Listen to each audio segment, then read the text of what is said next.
Guys, thanks for tuning in to my Florida drive-by. I am on the US 41 going southbound. I'm in Sarasota, Florida, and just coming back from the hospital. I had to stop at the hospital. I was getting chest pains after I walked. I felt like shit. So they went in, checked my blood. My enzymes were 0. Checked my heart, it was okay. My oxygen rate was okay. So everything's good, but I feel like shit. So tell me why. Don't know. You know, when you get old and things start breaking, they just keep breaking. They don't stop. But I hope everybody's doing good today. Like I say, it's the 6th of November, and 2015, and I hope everything is going, like I say, okay. So what's our topic today? What are we going to discuss? What are we going to talk about? I guess I'd like to talk about the gun store etiquette. Gun store etiquette, meaning when you go to gun store and you want to buy a gun, are you getting really the best service you can get, or are you getting a service where people just want to sell you what they have? You know, when you look at it, it's like going another person not using their blinker. You know, if I was a cop, I had a heyday pulling people over that cut in front of me without blinkers. Of course, if it was a cop, they wouldn't be doing that. They're pulling up every time, these guys. They're really assholes because they should use their blinker. It's a ticketable offense. Changing lane without a lane, identifying it. But anyway, most of these old farts. One of the days you're going to run into somebody and get killed. But anyway, so the big thing, like I say, if you're going to go buy a car, you know, they have cars that they want to move. If you're going to go buy a gun, they have guns they want to move. So, you know, a lot of it's what they want to move and what they want to sell. So they'll kind of present that to you, what they want to sell or what they want to move. And they will try to get rid of those. I was worked at a car dealership for about a month. That was my career in the car dealership business, and I got out of it. And every morning at about 9 o'clock, we would have this meeting. I think it was 9, it might have been 8, but there was this TV station we tuned into. We watched, talk about selling, how to sell cars and how to sell this. And there was like a guy that pepped everybody up. And then we'd have a small meeting. And then at the end of the month, we had monthly, longer meetings. But basically, in the meetings, what will go on is they would say, okay, we got this 2000 whatever Impala. We got to sell these. We got a bunch of these. Been on the lot too long. Test drive everybody that comes in. And then they would go through your statistics. Oh, Joe Blow sold 5 cars. Jimmy Hull sold 3 cars. Why did Jimmy sell 3 cars where this guy sold 5? Get it up, or somebody's going to be gone. So it was kind of cutthroat. They had these meetings. So these salesmen are under pressure because, you know, they're taking space in that dealership. Paying for that table, paying for that phone. They might be paying their cell phone, the use of a loaner car. So, you know, they're paying for all that. So they want to get some money out of them. So a lot of times what happens is, that's kind of the conversation. And the same thing with a gun. You go into a gun dealership and if a certain gun's not moving, I'm sure they do it the same thing. There's certain guns they want to get rid of. If there's new models coming out, you might come in and let's say you're looking at a Glock, okay? And let's say you're looking at a Glock 26, and let's say they just came out with the Glock 41 or whatever, right? and they got like a new one's just coming out, and they wanna move that thing. We'll say, okay, well, we'll cut you this kind of deal, and then, you know, they have that thing, you know, try to move people towards this gun. That's the same thing. So when you're going to a gun dealership, you know, there's a little bias there. You're not always getting the best advice that you normally would get from, like, maybe somebody with a YouTube video, or an NRA instructor, or somebody like that. So I'm just here to just kind of give you a little insight and give you maybe what you could try before you buy a gun. The bottom line is, if you live in a communist state,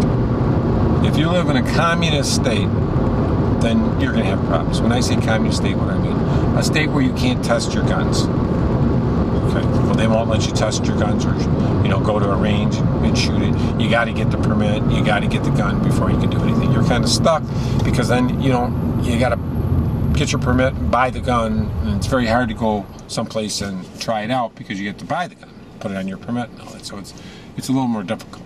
So if you live in a non-communist state, then you got a lot of options.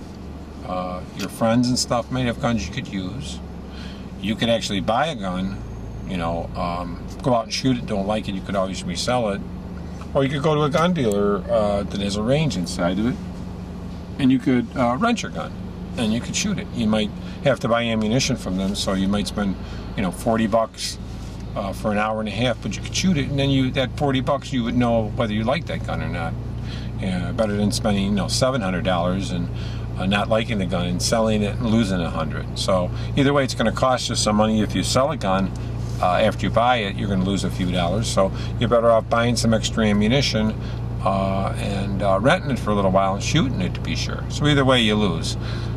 You know, gun is not really an investment unless it's a very expensive, high-end one, and you pay a fairly good price for it. You could probably make some money on it, but they're not like a big investment vehicle for you. What I always recommend, if you're going to be first decide, is it going to be target, it's going to be home defense, or is it going to be protection, EDC or carry? EDC stands for everyday carry. You have to decide which three of those you're going to use the gun for. Because it's going to matter. It's going to matter in size, it's going to matter in caliber, it's going to matter in accuracy.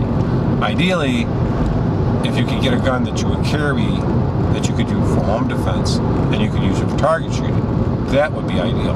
But usually, a carry gun, an EDC gun, is usually going to be smaller than a target gun, you know, and it might not be as accurate. So Glock, they make a lot of nice guns, and they're fairly inexpensive. So, you know, you could get a Glock 26, which is a 9mm, right? And then you can also get a Glock 17, which is a full-size 9mm for home defense or for the range. You know, or you could carry one too. A lot of it depends on you.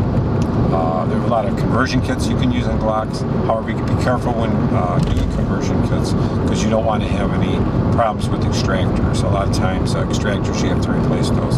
So you're actually better off getting the whole top slide if you can't. You know, if you have like a Glock 21, you can get a Glock 20 slide that'll fit right on there, and get the whole thing with the barrel, the recoil spring, extractor. It's got everything. You just pop it on and pop it off. But that's going to depend on you.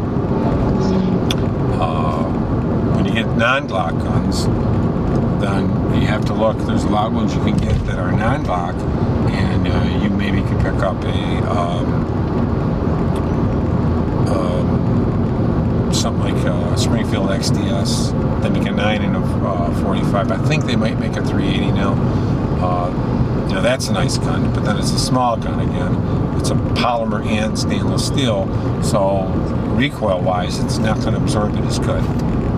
You'll never go wrong with a small 1911, stainless steel 1911, or even a carbon steel 1911, or actually a small Smith & Wesson revolver. Smith & Wesson makes some, but I wouldn't get the scandium or titanium. Those are expensive guns, and they're very light, and the recoil is immense. You're better off getting something like a stainless steel 640. I think it's a 640. That's a 357. There's no hammer on it. It's internal hammer. And then you could still use 38 plus Ps in it or something, hollow points, or 357s. They have short-barreled ammunition for revolvers, but short-barreled ammunition is kind of weak. It's anemic, so I don't even know if it's worth it. You use it. But revolvers have always been a mainstay. They're great guns for defense. They're idiot-proof. And what do I mean by idiot-proof? Well, idiot-proof means by, you point, pull the trigger, the bullet comes out and hits the target. It's that simple, which is nice because a lot of guns are not idiot-proof. And like I say, when you plan on carrying, practice. Practice makes perfect. Just like in school, in grade school, they said, practice makes perfect in everything. Driving, shooting, exercising, everything in your health. Practice is going to be the one that's going to make you a better shooter and more accurate. What I usually say is practice at 21 feet to become accurate. You can practice at 50, but that's for fun shooting.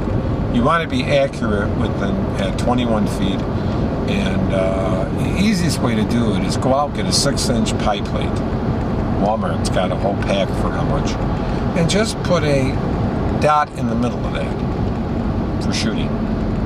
And you can use that as a target. It's pretty cheap. You can get a poker, I think it's poker chip marker, whatever the hell it is. It's like a big magic marker. You can put a dot in front of there. You can make some circles or whatever you want. And then take that out to the range and shoot it. And what you want to do is you want to be within that 6-inch pie plate. You want to hit, at 21 feet. Now, normally, ideally, it should be at 50 feet. But you want to do it at 21 feet. And then within that 6 inches, you probably want to have somewhere like 1.5 inch group, 2-inch group. You can do like a 2-inch group within a 6-inch pie plate at 21 feet. Chances are you're going to hit everything that you're shooting at. You know what I mean? You are going to be able to be a dangerous adversary for an attacker. Really, you can go out to 50s better, but usually with concealed carry guns, 50's kind of hard cry. I hear people saying they can take a 380 and go to 30 feet, and I really doubt that. 380s are anemic rounds. They're small already, and most of those 380 guns do not have accurate sights or really accurate barrels. They're $300-400 guns, maybe less. I would definitely, if I had one decision on a EDC gun, everyday carry, it would probably be a 40 Smith & Wesson. That would be ideal. However, some people use 9mm, some use 10mm, some 45. But for the ease of recoil and the accuracy of the bullet, Smith & Wesson 40 seems to be ideal. Actually even better is a Smith & Wesson compensated 40. I think that would be a Model 23. Correct me if I'm wrong. I think a Model 23 is a Smith & Wesson. It's a smaller one. I think a 22, is that a 40 Smith & Wesson? I don't remember, but I'm pretty sure a 23 is compensated like a 23C, which would be nice, 40 Smith & Wesson, because then you're getting that reduced recoil and it's really nice. And don't forget, a 40 Smith & Wesson is the same diameter as a 10mm. It just doesn't have as long cartridge. Okay, it's a shorter cartridge. It's not a Magnum. You could consider a 10mm to be a 40 Smith & Wesson Magnum. But yeah, I wanted to bring that up and kind of mention it to you guys. Those are kind of things to look for. So don't get intimidated when you go into the gun shop. A lot of times they'll point you to the cabinet with $1,000 guns. And if you just want to get an everyday carry gun, you don't need that. You need an accurate gun, a reliable gun. And that's going to come by, listening to videos like this, talking to people. If you can shoot the gun, it's great, because every gun is a little different in everyone's hand. What I think is accurate and not much recoil might vary from what you think for the next guy. But ideally, I think you have 3 calibers for everyday carry. with the least amount of recoil and accurate 9mm 40 Smith & Wesson and 45 ACP automatic cobra. So 10mm is nice, but it's a really robust round, and you have to actually train with that pretty good to be accurate. Compensating those really helps reporting, but you really should. I mean, that's, I would think, for a more seasoned person. 9mm 40 Smith & Wesson and 45. 45 is not bad either, but I think 45 recoil-wise is up there with the 10mm. So really 9mm or 40 Smith & Wesson is the ideal two beginner rounds to use in a gun. You want to try to stay away from a high polymer gun because they're going to have more recoil. Less the recoil is going to get absorbed. You want to probably go with a alloy frame with a stainless steel slide. At least that. I probably wouldn't want to go with polymer in a steel slide, because that's going to be a little bit of recoil in that. And of course, it depends on you, how experienced you are handling the gun and everything. Yeah, a small alloy or stainless steel gun that's small, that doesn't have a big footprint, and is heavy enough to handle those rounds, because it'll absorb most of the recoil. And of course, porting always helps. Any gun that you have, it's going to make it more accurate, and it's going to make it more reliable, and it's going to make it able to hit what you're shooting at. But I wanted to bring that up, and don't feel too intimidated going to the gun shop, because a lot of times they want to sell you what they want to sell you. And I've always thought, you got to really be careful, because sometimes they try to sell you things that they want to move. But get educated before you go in there, and then you'll know the prices better too. Look around on YouTube and on the internet. Look at the prices, shop around, used, new, and you'll know your prices, and you know if you're getting a good deal. And there's nothing wrong with buying a used gun, because if you buy a used gun, chances are any problems with the gun, it's already been fixed. And break-in period of guns, guys, I don't believe in break-in periods of guns. If I buy a gun, a brand new gun, and I got to break it in, and it has a problem, I return it and buy a different gun. I mean, you're buying a gun to maybe protect your life or defend your family, and you got a break-in periods. Do you imagine that? A lot of people have been talking about 1911s with break-in period. All the 1911s I had, I never used a break-in period, and they all shot fine. So I don't know where these people get the ideas of break-in periods on guns. I think it's an excuse. So if I have to shoot 500 rounds to break in a gun to make it reliable and accurate, I don't want the gun. That's why the beautiful thing, if you go buy a Glock, you take it right from the dealership case and go out and put 1,000 rounds through it. You won't get one jam. They shoot fine. And that's the way all guns should be, because they should be made for the purpose of defense, right? Now, if you want a target gun, that's different. Go buy a target gun. But, then you're going to spend more money, and it won't be a good EDC gun, and it won't be a good defense gun. It's going to be a target gun, because they're more accurate and they're more finicky. It's like a Ferrari. You wouldn't drive that every day. You would go to the mud races, It's different. They require more maintenance. But thanks a lot for tuning in to this Florida Drive-By. And I'm still on US 41 southbound. A little traffic today. It's a Friday, that's why, And I hope everybody's doing great and has a great day and subscribes. And don't forget to watch my Prismatic Dueler YouTube videos, because the James Bond movie's out now. Go see it. And it's 4:35 p.m. on a Friday. Have a great day.